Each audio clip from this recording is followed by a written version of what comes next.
Tem um vídeo num canal meu que serve de portfólio de edição que eu falo lá fora sobre o Círculo de Fogo do Pacífico.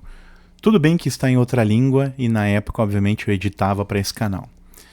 Mas eu vou deixar ele na descrição para que vocês olhem aquilo, pelo menos olhem os gráficos. Então, não sei se vocês já ouviram falar do Círculo de Fogo do Pacífico. Mas eu não vou detalhar isso muito aqui, que senão o vídeo vai ficar chato. Mas muito do que a gente está vendo no mundo agora, não é só na nossa região. Não sei se vocês recordam. Primeiro tiveram aqui as catástrofes por conta do aquecimento dos oceanos, coisas que já haviam sido previstas. Tem gente que chama isso de programa HAARP, que sei lá quem com satélites mudou o clima e por aí vai. Sinceramente, eu não creio muito nisso aí, né? Aliás, eu não creio quase nada nisso. Mas é aquela velha história. Hoje a internet ela tá cheia de especialistas que entendem tudo sem ter base de nada. Ou seja, a pessoa não leu um artigo, não estudou porcaria nenhuma, não tem noção do que está falando, mas todo mundo quer apitar. É igual a, por exemplo, comentários que eu vejo sobre o controle do governo total sobre áreas georreferenciadas. Sendo que eu já falei no meu canal lá de topografia a respeito disso. Sim, de fato, há muito tempo eles têm o controle. Vocês é que não sabem disso. O motivo de pedir o georreferenciamento por causa de um limite de uma área é por outra coisa que não vem ao caso aqui. Então, indo para os pensamentos em árvore e voltando para a parte central, já haviam estudos apontando que esses abalos aconteceriam, pelo menos é o que dizem, é o que alegam. Eu não sou sismógrafo, não sou geólogo, então eu não posso cravar que é um fato. Mas eu vi colegas que são formados nisso dizendo, cara, isso era previsto que ia acontecer. A gente não tinha uma data exata, mas sabia que no período de tal a tal aconteceria. Então são dois fatores, na verdade. O Círculo de Fogo do Pacífico, que são uma zona entre várias placas tectônicas que são, querendo ou não, a casca do ovo quebrada flutuando em cima da clara, para que vocês mais ou menos entendam. E em cima dessa casca do ovo está um país, às vezes. Ou vários, como é o caso aqui dos países da América do Sul.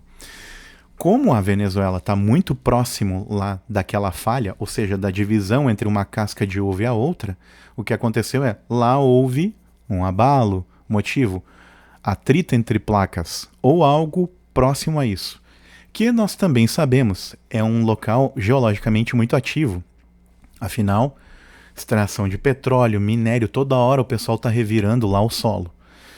E aí, também próximo daquela região existem muitos vulcões, porque acho que Peru, Colômbia, todos esses lugares, se eu não estou enganado, tem vulcões. Aqui no Brasil que a gente tem vulcões que estão inativos há muito tempo. Talvez, mas eu não posso cravar também essa informação, talvez é por conta de a gente estar muito para o meio da placa, e eles estão mais na ponta. O Círculo de Fogo nada mais é do que vários, um conglomerado de, sei lá, centenas de vulcões que permeiam locais que vêm lá da Ásia até aqui. Ou seja, o Círculo de Fogo do Pacífico ele está em basicamente toda a parte costeira que confronta com o Oceano Pacífico. Ou seja, tudo do Oceano Pacífico que tem terra perto está sobre essa demanda aí. De vários vulcões entrarem em erupção, em atividade, e é aí que entra o jogo agora do outro ponto que eu quero falar para vocês, que é, assim como a gente está notando, percebendo uma atividade geológica mais intensa e também o aquecimento dos oceanos, tudo isso por conta de estudiosos, não eu.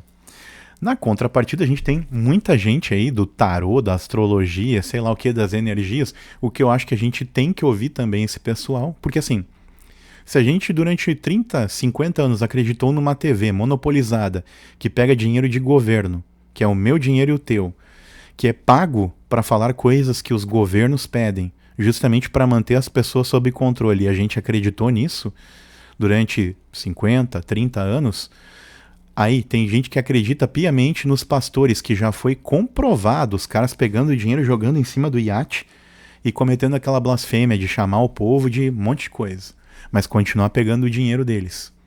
Então, o pessoal acredita em pastores, o que eu não sou contra todos, o que eu tenho que pontuar, tem bons pastores, e aqui mesmo na minha cidade natal eu vejo alguns falando, eu olho, esses caras aqui é legal ouvir. Outros eu já não confio tanto. Aí também temos emissoras de TV que corroboram para isso, políticos que não precisa nem eu comentar, essa galera é uma lástima, e é brabo que tem gente que acredita nessas figuras, acredita piamente que o fulano de tal vai fazer alguma coisa por nós, em compensação tá lá só enriquecendo. E aí, por que não ouvir pessoas do tarô, da astrologia, sendo que às vezes esse pessoal é muito mais verdadeiro, e quando eles erram, eles vêm lá e admitem, não todos, mas uma boa parcela sim. E aí, por que não fazer um mix entre espiritualidade, astrologia, seja lá como for, esse ocultismo que algumas pessoas têm medo, traçar um paralelo com a ciência e ver que essas coisas todas convergem. E que tem pessoas que às vezes erram com as previsões, mas tem um percentual que acerta. E a gente olhar para uma coisa ou outra e, claro, classificar, não deixar de viver, né? Não deixar de ir e vir para os lugares, mas em compensação analisar, pô, será que é prudente eu ir lá para onde tem uma galera, uma multidão, e que se der alguma coisa lá no estouro da manada eu não vou ser pisoteado? Sim, é bom a gente avaliar. Então, o que eu venho pontuar para vocês é: já haviam falado a respeito do que viria a acontecer nos próximos anos. Ciência e esses profetas espiritualistas falaram que os anos desde 2019 para cá seriam conturbados e que o ápice chegaria agora até 2027. O que a gente tá para ver agora desse ano, ano que vem e talvez os próximos, são coisas que quem tem cabelo vai ficar com ele em pé e quem não ficar com o cabelo em pé, alguns vão perder ou vão arrancar. E alguns vão adquirir brancos. Então, o que eu tenho que pontuar para vocês rindo aqui de nervoso é: gente, eu acho, de fato, sem papo agora religioso, que, por exemplo, o que aconteceu com a Venezuela, com os nossos irmãos, são irmãos. Tem muito venezuelano que fugiu do que estava acontecendo lá, que lá sim foi um verdadeiro genocídio por muitos anos, e o pessoal vem pra cá e quando tu pergunta, aquilo que a gente vê na internet é real, os caras, sim, é real. Aconteceu com um amigo meu, aconteceu com a minha família, eu vim pra cá por isso. Eu tive a oportunidade de falar com 2 esse ano, há uns 3 meses atrás. E há 4 anos atrás eu falei com uma que veio muito antes. E ela comentou comigo, não, é tudo que tu vê e mais um pouco. É bem pior do que se imagina. E a gente olha pra tudo isso e fica aí pasmo, cego, sentado na nossa cadeira, no nosso sofá, achando que tá tudo bem. E agora eu digo a vocês, quando acontecer aqui no Brasil, aí é a hora que tu vai acordar, né? E, mais uma coisa, não vai ser só na Venezuela. Vai acontecer em toda a América do Sul. A gente só não sabe dizer o quando e como isso vai afetar o Brasil. Mas de alguma maneira vai. Dizem que lá naquela falha de San Andreas, lá o chão vai rachar no meio e vai se abrir. Só que a gente está falando lá da América do Norte, né? Ou seja, o pessoal da linha do Equador para cima, ou seja, para cima da América Central, para resumir. Mas o detalhe é que muita gente já sabia que isso ia acontecer. E aí o que eu fico pasmo é, ninguém toma uma providência. Assim como o que aconteceu aqui no meu estado, e o que está prestes a acontecer esse mês, aliás, no início da primavera aqui, que é para de novo acontecer algo parecido ou pior do que em 2024. O que eu digo a vocês, todos nós estaremos no lugar onde devidamente nós devemos estar. Em compensação cara, na boa, sem religião alguma, sem religião, é apenas fé. Começa a dobrar o teu joelho hoje. Começa a pedir, sei lá, perdão, ou pede para que salvem, para que prezem pela tua vida e das pessoas à tua volta. O que vai acontecer nos próximos anos, perto do que a gente viu na Venezuela, talvez lá não pareça nada. Talvez o que aconteceu no Rio Grande do Sul em 2024, com os próximos anos, talvez não pareça nada. E eu não quero ser profeta do apocalipse, não. Mas é uma coisa que eu tô olhando e vendo o mundo esquisito, e parece que ninguém acorda. Parece que tá todo mundo numa cegueira coletiva. Tá todo mundo tranquilo, né? Beleza. Natal a gente vê. Aí passa o Natal, depois do Carnaval a gente vê. Passa o Carnaval depois da Páscoa.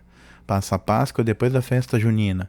Passa a festa junina, lá na Black Friday eu me importo, daí acabou o ano e vai tudo de novo. E aí a coisa tá acontecendo e... Cara, primeiro vamos lá, 2019. Crise de saúde mundial, que começou fora daqui e veio pra cá em 2020. Aí beleza, tudo muda, 2022, trocam as peças lá da gravata no jogo de xadrez e a coisa começa a desandar de novo economicamente. No período da ordem do problema de saúde mundial, que assolou a gente aqui também, só não foi pior porque a gente tinha um cara na economia menos maluco. Aí agora, meu, tá pior do que aquela época. Tu vai comprar uma cesta com patê, 2 ou 3 pãezinhos e 2, 3 litros de leite e, cara, dá 1/14 do teu salário. Tudo pela ganância, ganância, ganância. Tudo é dinheiro, tudo é dinheiro. E aí os caras que precisam, às vezes, de um pouco mais de grana para se resolver, não conseguem. E os caras que não deveriam ter o aditivo, acabam ganhando em cima da gente. E continua a ganância, e continua o jogo de poder, e continua o povo se lascando, e continua o povo com a cegueira coletiva, e continua a gente não dando bola enquanto não acontece aqui. Mas eu quero ver agora se todo estado, cada estado do Brasil passa por um problema, igual o que aconteceu aqui. O que vai acontecer com o país? Será que daí todo mundo vai acabar um pouco com essa coisa? Que nem eu ouvi muita gente falando de outros lugares. Que o povo gaúcho merece. No meu canal aqui mesmo teve uma aí que é de outra região e comentou, o gaúcho tinha que ter identificado logo pelo sotaque. Sendo que eu nunca fui um estriônico e fanático por nenhum político nem por outro. E aí um outro detalhe também. Lá em 2006 eu votei no cara que essa pessoa apoia. No entanto, um dia eu não posso mudar. E essa pessoa sendo de outra região, que todo mundo insiste em dizer que é menos favorecida do que aqui, essa pessoa tripudiou em cima do povo aqui do Rio Grande do Sul. Ao qual eu faço parte, nasci aqui e tudo. Mas assim, eu já tive a oportunidade de visitar lá a região dela. E aí, querendo ou não, pessoas que estavam comigo e eu, nós levamos o nosso dinheiro para lá. E eu, em nenhum momento, preguei contra essas pessoas no canal. E em nenhum momento da minha vida, eu torci para acontecer o que aconteceu aqui em lugares como esse. Mas tem uma coisa que às vezes me permeia a cabeça. Se quem quer que se perpetue esse governo que está, realmente, quem sabe a gente divide o Brasil no meio. Eu só não sei em qual eixo. Se na horizontal ou na vertical, olhando no mapa. E aí deixa um lado com a galera que tá lá hoje.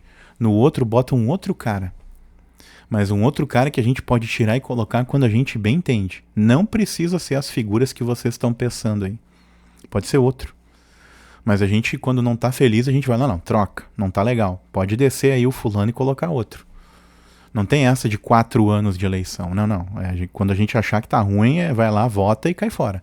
Não interessa, não tem isso de 1 ano, 2, 3, 4, de 8. Não, é assim, não tá legal, cai fora. Se ficar bom, fica 15, 20. Se tiver uma porcaria, troca assim, de um ano pro outro, sem apego à pessoa. É assim, o que tá ficando bom? Tal coisa, tá na hora de tu copiar um modelo japonês, tá na hora de tu copiar um modelo coreano, tá na hora de copiar um modelo não sei o que. Vai copiando o que tem de bom por aí. Não tem problema em copiar o que tem de bom de fora. Só não é legal manter o que tem de ruim aqui. E aí deixa um lado do país com o que gosta e o outro com outra coisa. E eu não tô falando agora de separar Nordeste e Sul. Não. Divide então no meio, na vertical. E aí deixa, um lado fica com o atual governo. O outro tem a sua independência. Mas não vão deixar, né? Claro que não. Que dentro é aquela coisa. Quando eu tô sendo beneficiado em detrimento do sofrimento do outro, tudo certo. Agora, quando tu vê um irmão que nunca usou assistencialismo, que tá a fim de desenvolver por conta própria, mas que tá aqui padecendo. É bonito ver. Ah, não, meu irmão gaúcho que se lasque. É o que eu vi gente lá de cima falando. Só que Deus o livre se o cara falar uma coisa ao contrário, né? Não pode. E eu realmente não torço pra isso acontecer. Eu torço pra que essa cegueira seletiva caia. Caia de uma vez. Que o pessoal enxergue. Mas vai ser bem difícil isso acontecer. Porque tem gente daqui e dali mancomunada em apoiar isso para continuar mantendo essas pessoas do jeito que está. E o pessoal continua achando que com as mesmas peças a gente vai ter resultado diferente. É difícil.